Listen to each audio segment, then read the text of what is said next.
बोलिए माँ शेरा वाली की जय, माँ अम्बे रानी की जय।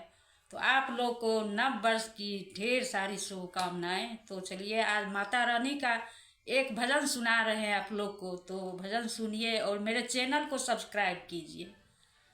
तो छलकत तोहरी गगरी आए माता, छलकत तोहरी गगरी आए मैया, कैसे के कलश भराइब हो तनियाब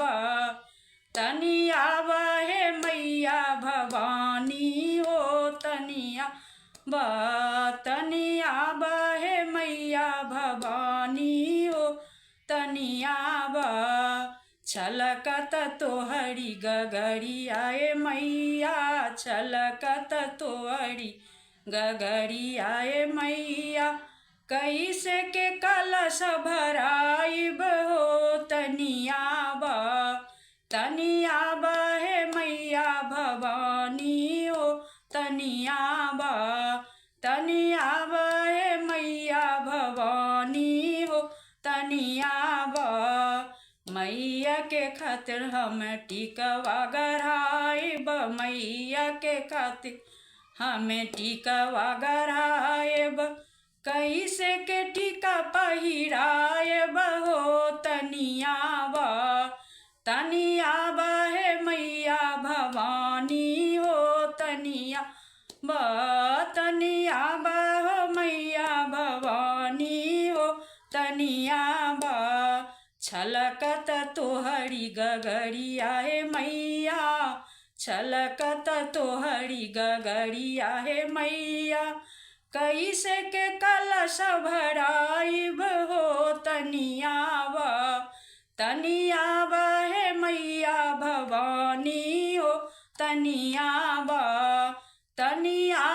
हो मैया भवानी हो तनियाब।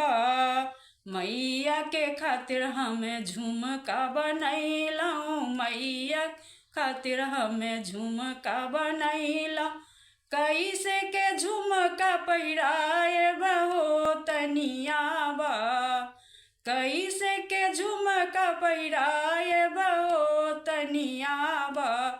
तनियाब हे मैया भवानी हो तनियाब हो मैया भवानी हो तनियाब।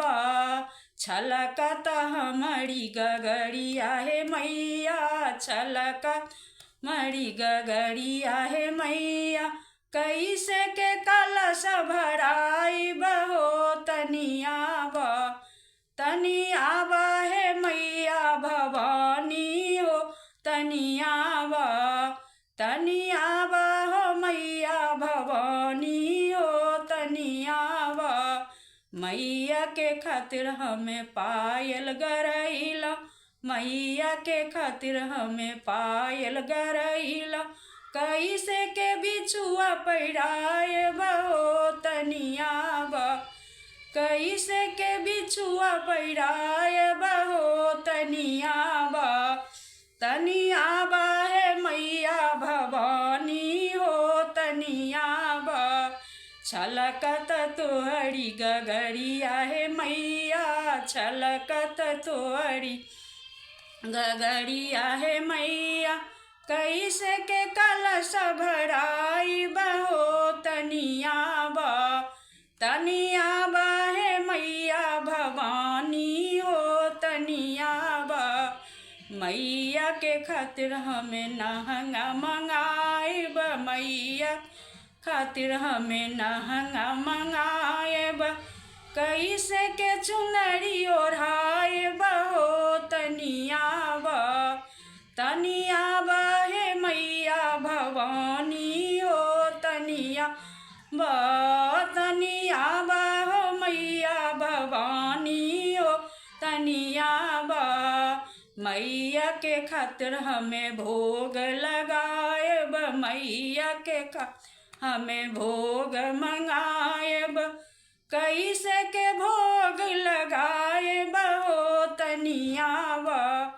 तनियाब हे मैया भवानी हो तनियाब तनी आबा हो मैया भवानी हो, तनी आबा।